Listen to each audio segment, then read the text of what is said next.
This video is sponsored by Card Kingdom. You can visit their store by using my referral link in the description below.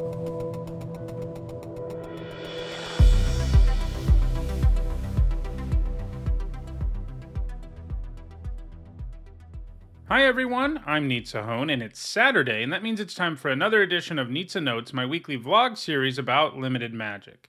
We've now really entered the twilight of Kamigawa Neon Dynasty Limited. It's still on Arena, of course. It's still the newest format on Arena. But now we're entering into New Capenna preview season, which really begins in earnest next week and has already sort of started this week. So this is sort of the last episode where I'm really going to talk about Midnight Hunt in detail. There will be a What I Got Wrong video, which will be separate from Nizzanotes that's coming out too. So there'll still be that too, sort of looking back at the format. But yeah, this will be the last video where we really talk about it, and I thought that meant it would be a good time to sort of talk about where this format ranks, how good it was, what the pros and cons were of the format, and so forth. So that's what we'll do today, talk about how good of a format Neon Dynasty really was, and where it ranks really, at least in the Arena era of Limited. So let's start with the pros. Overall, I think it was a great format. It was fairly balanced across the board. There weren't, we've had significant problems really the last three sets. All three of them have had one fatal flaw that kept the format from being anything great. But that wasn't really the case here. There wasn't really this fatal flaw. And what I mean is, in Forgotten Realms, you had very unbalanced colors. Blue basically wasn't very good. In Midnight Hunt... Yeah, in Midnight Hunt, there were color pairs that were really weak, including the red-green one. And in Forgotten Realms, or rather Crimson Vow, the big problem was how busted rares were. And none of those problems are really around here. And that made for a much better format. Every color pair was fairly viable. They didn't all do what they were supposed to do, and I'll talk about that a little bit when I get to the cons of the format. But they were all viable. There wasn't really a color you should avoid, which... that's actually a rarity in Magic. Forgotten Realms is really just that messed up. I do think it's one of the worst sets in the history of, Arena Draft, as I talked about in a previous video. And that's one of the reasons. Blue is pretty close to unplayable, and that's bad. It's hard to do that. And that didn't happen here. Red was, of course, the weakest color. There's always going to be a weakest color. You can't have things perfectly balanced. But it wasn't so much weaker that it was a huge problem, especially if it was open. You ended up with a perfectly good deck. I liked that fixing was really good overall in the format. It made for interesting decks. Splashing a third color was very easy, and going multiple colors in general was pretty easy too.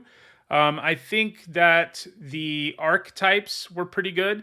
They managed to take an artifact and enchantment theme and sort of repeat it across multiple color pairs, but make them all different enough that it didn't feel that samey. Green-white was all in on enchantments, whereas blue-red and black-red were all in on artifacts. You had black-white that cared about a balance of both. You had black-green, which was like an enchantment deck that cared about the graveyard and grinding out value. You just had a lot of different things going on that still all felt like the same format, and it was all really cohesive overall. And I think one of the biggest successes of the format was how cool the sagas were. That's really going to be, when we talk about this format in 10 years, and the first thing that's going to come to your mind, really, is the sagas that became creatures. They all were really neat cards. In my set review, I was pretty high on them overall, and a lot of people thought I was too high. They thought it was going to be too slow. And in the end, I think I was actually too low on them overall. So overall, they ended up being, almost all of them being really good. I did do a video ranking all the sagas if you're interested. And they were just really cool. They ground out, they give you a bunch of value for the mana, and then you get a creature. And that was something really cool about this format, especially the sagas. Again, one of the big things you're going to think of when you think of the format. So yeah, it was a balanced format. It had had cool archetypes, and it had one really cool sort of unique thing, which was these sagas that become creatures. I liked a lot. So yeah, and I mean, the format was also complex, which I think is generally a good thing, especially if you're a more seasoned player. It's funny because I tend to make a significant number of mistakes anyway. As a player, I'm not anywhere close to a pro level player. I think I do a pretty good job navigating drafts and evaluating cards. That's where my biggest strengths are. So I made a lot of mistakes in this format because it's so complex and there's so many decision points. And while that could be frustrating, I also think it's fun. So overall, I think it was a good format. It was complex in a good way, had good archetypes, it was balanced, and yeah, the sagas were really cool.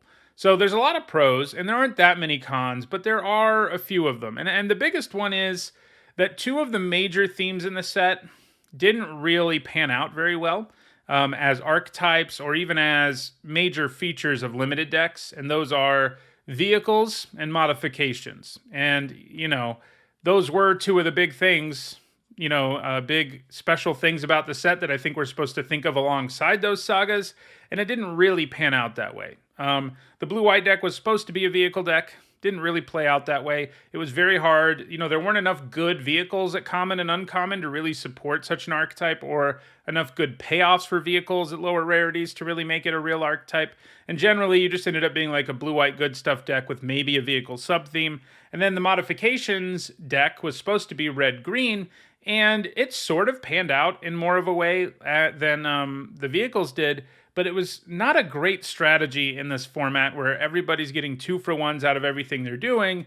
And you're like, you know what I'm going to do is spend mana to put counters and auras and equipment on my creatures. That's a good way to end up behind in the long run. So those two color pairs ended up not really panning out. And the whole modified angle, was more of a sub-theme than anything else in the format as a whole. And same with vehicles. Going into the format, I thought these both looked really cool and really unique, and they were going to be things that were strengths of the format, archetypes we hadn't really seen before, like vehicles being a whole thing. I mean, we saw it a little bit back in Kaladesh with red-white, but it was much bigger, much more going on here to try to support it. And we hadn't really seen a general modification theme either. I mean, modification is a new keyword that debuted in the set. So those not panning out are definitely cons. But that's really it, I think. I don't think there's anything else really wrong with the format, and those are not fatal flaws. They are things that keep it from being perfect as a format, but very few formats are. Maybe none ever have been, but it was still a pretty good format. So that brings us to, where does it rank in the Arena era? Well, I have it pretty high. I did a video where I ranked all the limited formats in the Arena era in the past, and you can go watch that if you want to hear me go more in depth on this. But I think it comes in the top tier, which for me, top tier formats are the ones that you're eager to replay, like anytime they come as a flashback draft. They're formats that you really don't get tired of drafting, even if you draft it like 50 times. There's a lot of replay value. The format's unique, it's balanced, it has some cool stuff going on. And I think that's true in every way about Kamigawa Neon Dynasty. And I think the only format in the Arena era that I think is better than Neon Dynasty is Dominaria, which is kind of the gold standard at this point, at least over the last 4 or 5-ish years for limited. It's been Dominaria, and it's not quite that good. Dominaria is pretty close to a perfect format, but Neon Dynasty comes in second. That means I have it ahead of Throne of Eldraine, Kaldheim, and Strixhaven, all other sets that I really loved, but I think it's even better than they are overall. So it was a great limited format. One way to tell that it was better, at least than the previous three, none of which I have a super high opinion on, is to think about how I felt at the end of each of these formats. With Forgotten Realms, I was more than ready to move on, and the same was true with Crimson Vow and Neon Dynasty, though not to the same, or Crimson Vow and Midnight Hunt, though not to the same degree in either format. But I mean, all three of those formats, it was like, okay, I'm ready for a new one.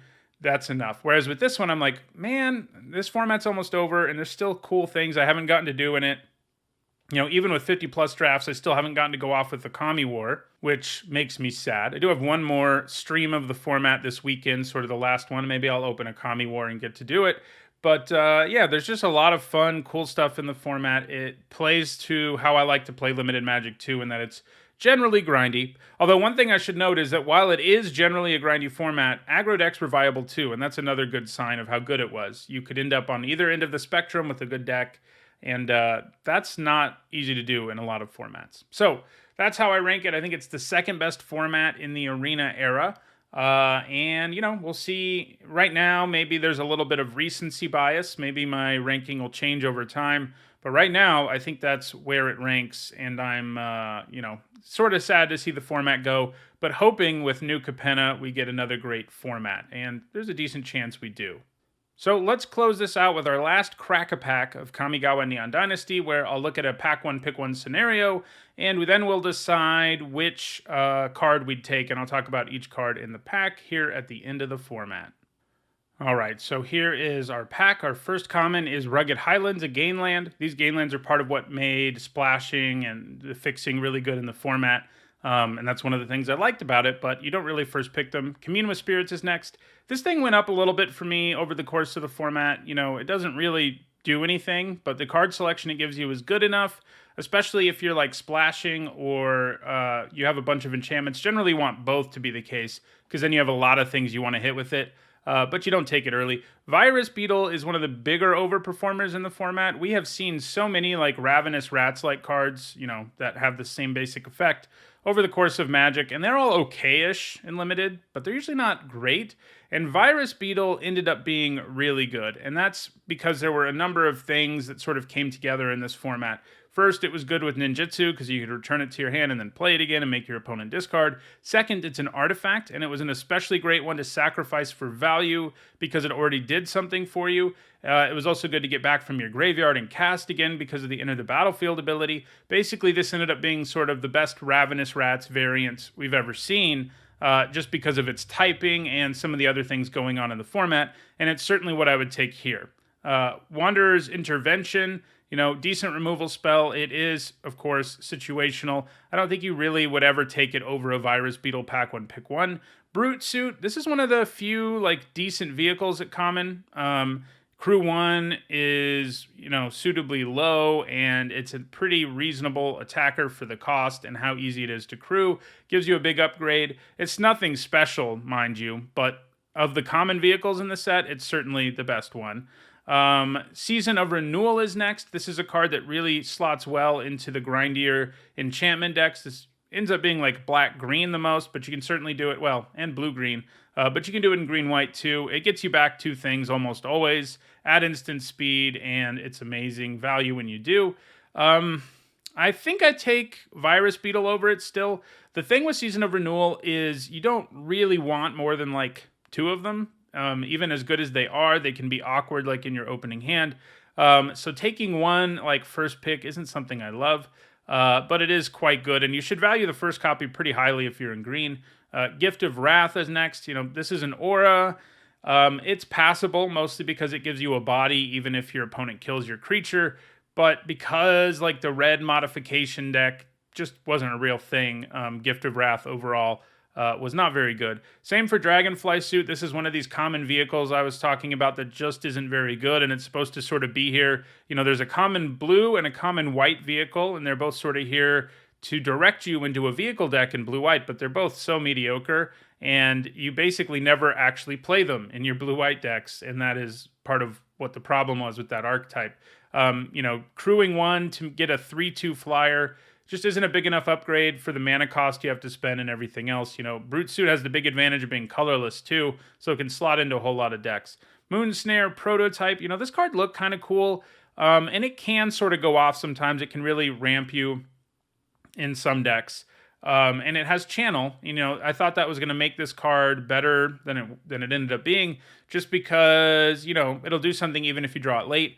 But both effects that it has are so underpowered that you just don't feel like you're getting there with it most of the time. You'll play it sometimes in a blue-red artifact deck, but you kind of hope you don't. Dakuchi Shadow Walker's next. This is fine, as a one-of, especially in decks that have ways to take advantage of ninjutsu. It's fine, but it's another card you don't ever really take early. So of the commons, I think we're on Virus Beetle. Season of Renewal, also an excellent common. We're moving into the uncommons now. Our first one is Kumano Faces Kakazan. This is a very powerful saga. For 1 mana, you usually get 1 damage, a +1/+1 counter on your next creature, and a 2/2 with haste. And that's just crazy, and an incredibly powerful card. Playing this on turn 1 really, really, ups your win percentage, and it is very strong. On power level alone, I think I do take it over Virus Beetle and Season of Renewal, but keeping in mind that red can be a little underwhelming, I might be inclined to still take the Beetle over it, but it's close. Next up, we've got Circuit Mender. I do think this is better than Virus Beetle. It's kind of similar in that they're both artifacts that give you all the great synergies that come with that, and then they both give you some value. In this case, you get 2 life and you draw a card. The other nice thing about Circuit Mender is just being straight up colorless means it'll slot into literally any deck, and it still has all the upside Virus Beetle has of letting you do silly things with ninjutsu, making it a good thing to sacrifice, etc. In a lot of ways, it's just like a better Virus Beetle. There are some things about it that are worse, namely the mana cost, but you end up getting more out of it generally than the Beetle, and it slots into any deck. So I think I'd be inclined to take it here, even over Kumano faces Kakazan. Dokuchi Silencer's next. This thing ended up being solid. It wasn't great, but you could set up situations where you turned a creature card in your hand into removal often enough that, I was generally happy to play this in basically all my black decks. It didn't always do the thing, but it did it often enough that it was nice.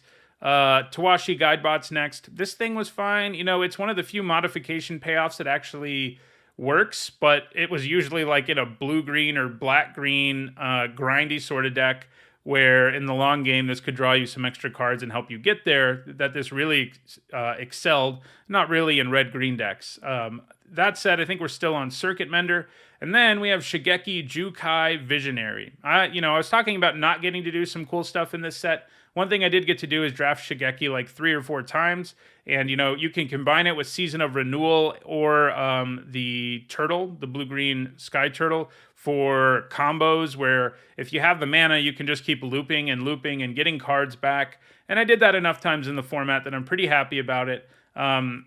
His initial effect, which allows you to ramp a little bit and load your graveyard, you don't end up using it that much, but the fact you can play this on turn 2 and get some value out of it is nice too. It's also an enchantment, happens to be.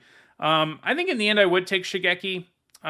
He just has so much upside, and it's not that hard to pick up 1 Season of Renewal or 1 Turtle. Getting 1 of each is ideal, but getting 1 of those with Shigeki, you end up with a deck that just can't lose long games. And a lot of games in this format go long, and so Shigeki ended up being really good. I think it goes Shigeki, Circuit Mender, Virus Beetle, Kumano. I think that's the order in which I would take cards out of this pack. And after that, it's probably Season of Renewal. I'd probably go after that first one after that, because the rest of this pack isn't that great overall. So that's our last crack-a-pack of the format. It's funny that it was Shigeki because, I cracked a lot of packs with Shigekis in them in actual drafts, and that was a lot of fun. So that does it for this video, this edition of Nizzanotes. Next week, by the time Nizzanotes rolls around, we'll have been introduced to the Archetypes for New Capenna. So I'm probably going to talk about them and my early impressions of them next week.